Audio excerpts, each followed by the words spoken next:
ಬಿಟ್ರೆ ನನ್ನ ಹತ್ರ ಯಾವ ಆಧಾರನೂ ಇಲ್ಲ. ನಾನೇ ವೈದೇಹಿ ಅಂತ ನಿಮಗ್ ಗೊತ್ತಾಗಿದ್ದ ದಿನ ನಾನಿಲ್ಲ ಅಂತ ನೀವ್ಯಾವತ್ತೂ ಬೇಜಾರ್ ಮಾಡ್ಕೋಬಾರ್ದು. ನಾನು ಹೋಗ್ತಾ ಇದ್ದೀನ್ರಿ, ಹುಷಾರು.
ಗುಡ್ ಮಾರ್ನಿಂಗ್ ದೇವಾ.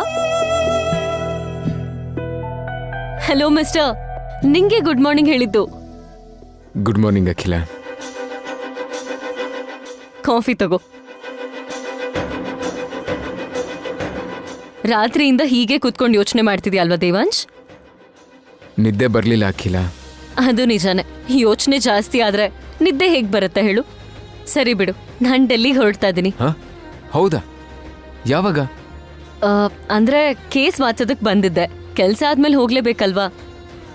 ಆದ್ರೆ ನಿನ್ ಪರಿಸ್ಥಿತಿ ನೋಡಿ 4 ದಿನ ಉಳ್ಕೊಂಡು ನಿನ್ನಲ್ಲಿ ಚೇಂಜಸ್ ಏನಾದ್ರೂ ಆಗುತ್ತಾ ಅಂತ ನೋಡೋಣ ಅನ್ಕೊಂಡೆ. ನಾನಿಲ್ಲಿದ್ದಾಗ ಕೂಡ ನೀನ್ ಅದೇ ಯೋಚನೆಯಲ್ಲಿ ಮುಳುಗಿದ್ರೆ ಆಗ ನಾನಿಲ್ಲಿದ್ದು ಏನ್ ಪ್ರಯೋಜನ? ಅದಕ್ಕೆ ಹೊರಟೋಗೋಣ ಅನ್ಕೊಂಡೆ. ನಿನ್ಗೆ ಆ ಥರ ಅನ್ಸಿದ್ರಲ್ಲಿ ತಪ್ಪೇನೂ ಇಲ್ಲ ಅಖಿಲ. ನನ್ನ ಹಾಗೆ ನೋವಲ್ಲಿರೋ ವ್ಯಕ್ತಿ ಜೊತೆ ಯಾರು ತಾನೇ ಇರೋಕೆ ಇಷ್ಟಪಡ್ತಾರೆ ಹೇಳು. ಈಗಾಗಲೇ ನೀನು ಡೆಲ್ಲಿಯಿಂದ ನನಗೋಸ್ಕರ ಬಂದು ದೊಡ್ಡ ಪ್ರಾಬ್ಲಮಿಂದ ಸೇವ್ ಮಾಡಿದ್ಯಾ. ತುಂಬ ಥ್ಯಾಂಕ್ಸ್ ಅಖಿಲ. ಇನ್ಮೇಲೆ ನಿನಗೆ ಕಷ್ಟ ಕೊಡೋದಕ್ಕೆ ನಾನು ಇಷ್ಟಪಡಲ್ಲ. ಅಲ್ಲಿ ನೀನು ಹ್ಯಾಂಡಲ್ ಮಾಡಬೇಕಿರೋ ಕೇಸ್ಗಳು ತುಂಬ ಇರುತ್ತಲ್ವಾ? ನಿಜಾನೇ ದೇವಾಂಶ್, ತುಂಬಾ ಇದೆ. ಅದಕ್ಕೆ ಹೊರಡಬೇಕು ಅಂದ್ಕೊಂಡಿದ್ದೀನಿ. ಆಲ್ ದಿ ಬೆಸ್ಟ್ ಅಖಿಲ. ನೀನು ತುಂಬ ಬುದ್ಧಿವಂತೆ. ಇಂಡಿಯಾದಲ್ಲೇ ದೊಡ್ಡ ಲಾಯರ್ ಆಗಲಿ ಅಂತ ಆ ದೇವ್ರ ಹತ್ರ ಬೇಡ್ಕೋತೀನಿ ನಾನು. Thank you.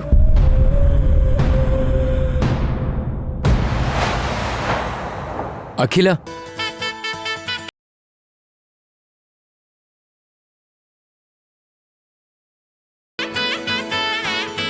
ಹೇಳು ದೇವಾ. ನೀನು ಹೊರಡಬೇಕಾದ್ರೆ ಹೇಳು, ಏರ್ಪೋರ್ಟ್ಗೆ ಡ್ರಾಪ್ ಮಾಡ್ತೀನಿ. ಹೋಗ್ಬೇಡ ಅಂತ ಹೇಳೋದಕ್ಕೆ ಗೊತ್ತಾಗ್ಲಿಲ್ಲ ಇವನ್ಗೆ. ಏರ್ಪೋರ್ಟಿಗೆ ಡ್ರಾಪ್ ಮಾಡ್ತಾನಂತ. ನಾನ್ ಬೇರೆ ಹೊರಡ್ತೀನಿ ಅಂತ ಹೇಳ್ಬಿಟ್ನಲ್ಲ, ಈಗ ಏನ್ ಮಾಡ್ಲಿ?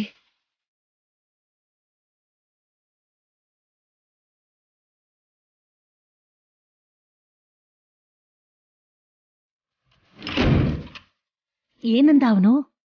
ಡೆಲ್ಲಿಗೆ ಹೋಗ್ತೀನಿ ಅಂದಿದ್ದಕ್ಕೆ ಏರ್ಪೋರ್ಟಿಗೆ ಡ್ರಾಪ್ ಮಾಡ್ತೀನಿ ಅಂದ. ಅಲ್ಲ, ನೀನ್ಯಾಕೆ ಹೋಗ್ಬೇಕು? ನೀನ್ ಹೋಗ್ತೀನಿ ಅಂದಿದ್ದಕ್ಕೆ ಅವ್ನು ತಡಿಲಿಲ್ವಾ? ದೇವಾಂಶ್ ಹಾಗೆ ಅಜ್ಜಿ. ಇರ್ತೀನಿ ಅಂದ್ರೆ ಇರು ಅಂತಾನೆ, ಹೋಗ್ತೀನಿ ಅಂದ್ರೆ ಹೋಗು ಅಂತಾನೆ. ಎಲ್ಲ ನಮ್ಮಿಷ್ಟ. ಆದ್ರೆ ನಮ್ಮಿಷ್ಟ ಅವನಿಷ್ಟ ಆಗೋದು ತುಂಬಾನೇ ಕಷ್ಟ. ಅವನ್ ವಿಷಯನ ಪಕ್ಕಕ್ಕಿಡು. ನೀನ್ ನಿಜವಾಗ್ಲೂ ಹೋಗ್ಬೇಕು ಅಂತ ಇದೀಯಾ? ನಿನಗೊಂದ್ ವಿಷಯ ಹೇಳ.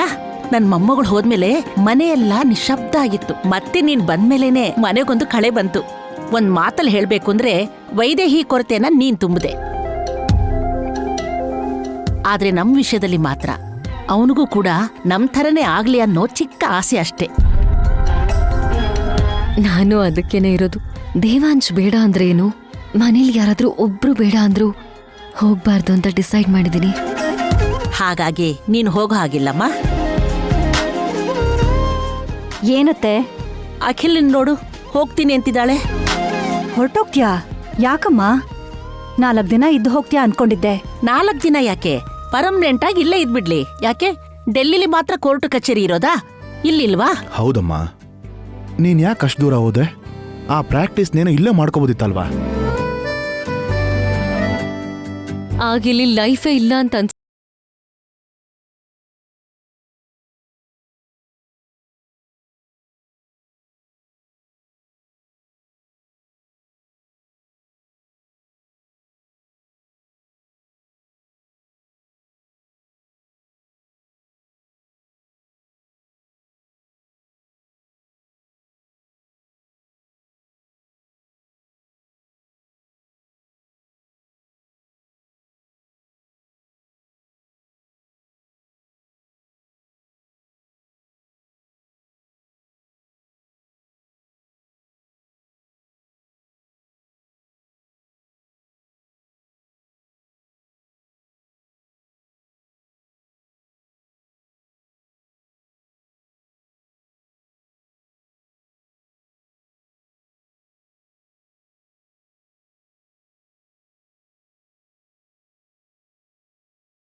ಇರು ಅಂತ ಹೇಳಿದ್ನಲ್ಲ, ಇರು.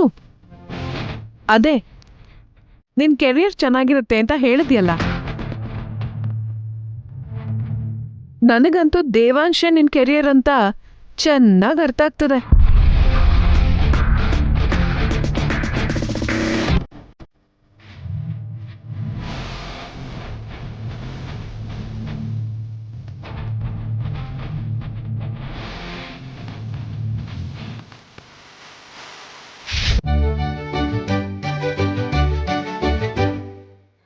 ಕೀ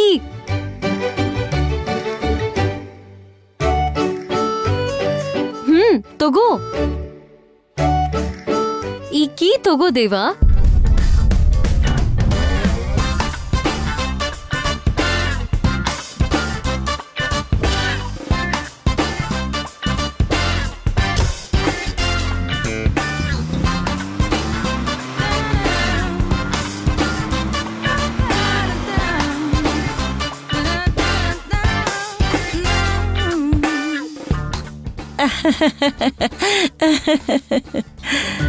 ನನಗೆ ಬೇಕಾಗಿದ್ದು ಇದೇಮ್ಮ.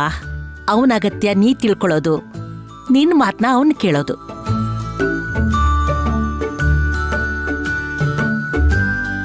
ಹೌದು, ಅವನ ಇಷ್ಟಪಡ್ತಾ ಇದೆಯಲ್ವಾ? ಆ, ಇಷ್ಟ ಅಂದ್ರೆ ಚಿಕ್ಕ ವಯಸ್ಸಿನಿಂದ ಅವನ್ ಕಂಡ್ರೆ ಇಷ್ಟ.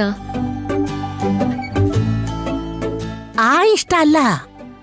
ಆ, ನನಗಿಷ್ಟ ಆದ್ರೆ ಸರಿ ಹೋಗ್ಬಿಡತ್ತಾ? ದೇವಾಂಶಿ ಕೂಡ ನಾನಿಷ್ಟ ಆಗ್ಬೇಕಲ್ವಾ?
ವೈಶಾಲಿ ಫೋಟೋ ನಿಮ್ಮ ಹತ್ರ ಹೇಗೆ ಬಂತು?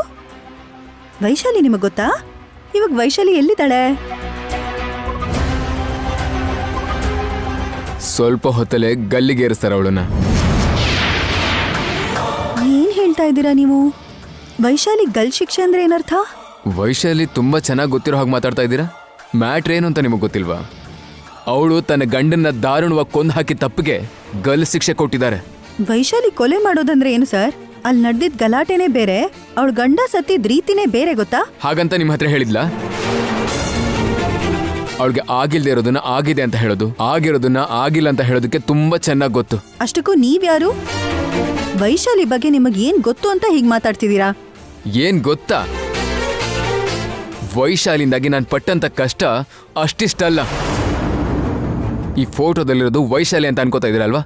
ಅಲ್ಲ, ನನ್ನ ಹೆಂಡತಿ ವೈದೇಹಿ.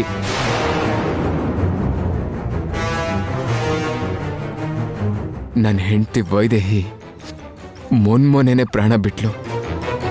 ಆದ್ರೆ ನೋಡೋಕೆ ನನ್ನ ಹೆಂಡತಿ ತರನೇ ಇರೋ ವೈಶಾಲಿ ಅದನ್ನ ಅವಳು ಉಪಯೋಗ ಪಡಿಸ್ಕೊಂಡು ನಾನೇ ವೈದೇಹಿ ಅಂತ ಹೇಳ್ಕೊಂಡು, ನನ್ನ ಹೆಂಡತಿ ಅಂತ ಹೇಳ್ಕೊಂಡು, ನಾನೇ ವೈದೇಹಿ ಅಂತ ಹೇಳ್ಕೊಂಡು. ನಾನ್ ನಂಬಲ್ಲ ರೀ. ನಮ್ ವೈಶಾಲಿ ಅಂತವಳಲ್ಲ. ಅಯ್ಯೋ, ಅವಳ ಗಂಡನ ಜೀವನದಲ್ಲೇ ಅವಳ ಸ್ಥಾನ ಪಡ್ಕೊಳ್ಳೋದಕ್ಕೆ ತುಂಬಾ ಒದ್ದಾಡ್ತಿದ್ಲು. ನಿಮ್ ಜೀವನದಲ್ಲಿ ಸ್ಥಾನ ಪಡೆಯೋದಕ್ಕೆ ಯಾಕೆ ಹೋರಾಡ್ತಾಳೆ? ಅಷ್ಟಕ್ಕೂ ಅವಳಿಗೆ ಆ ಯೋಚನೆ ಕೂಡ ಬರೋದಿಲ್ಲ. ಅಂದ್ರೆ ನಾನು ಸುಳ್ಳು ಹೇಳ್ತಾ ಇದ್ದೀನ?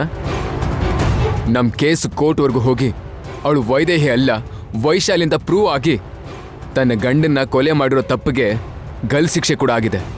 ಅಂದ್ರೆ ಅವಳು ನಿಮ್ ಹೆಂಡತಿ ಅಂತ ಪ್ರೂವ್ ಆಗಿದ್ರೆ ಗಲ್ ಶಿಕ್ಷೆ ತಪ್ತಿತ್ತು ಅಲ್ವಾ ಸರ್? ತಪ್ಪೋಗ್ತಿತ್ತು. ಆದ್ರೆ ಅವಳು ನನ್ನ ಹೆಂಡತಿ ಅಲ್ಲ ಅಲ್ವಾ? ಅದು ಅಲ್ಲದೆ ಅವಳೊಬ್ಳು ಕೊಲೆಗಾರ್ತಿ.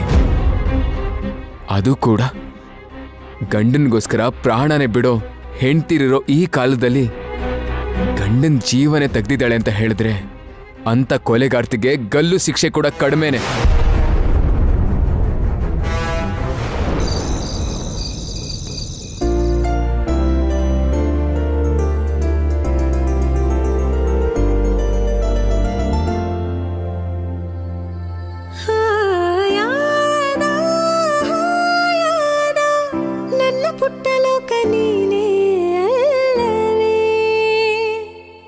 ಮಾಯಾದ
ನಗಲು ಪ್ರೀತಿ ಕೈ ಚಾಚಿ ಕರೆದ ರೀತಿ ಅದು ವಿರಳ ತುಂಬ ಸರಳ ನದಿ ತುಂಬೋ ರೀತಿ ಕಡಲ ನಾನು ಈಗ ಬೇಕಂತಲೇ ನಗಿಸೋಕೆ ಬಂದೆ ಶಾಕುಂತಲೇ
ನಿಲ್ಲಿಸಿ.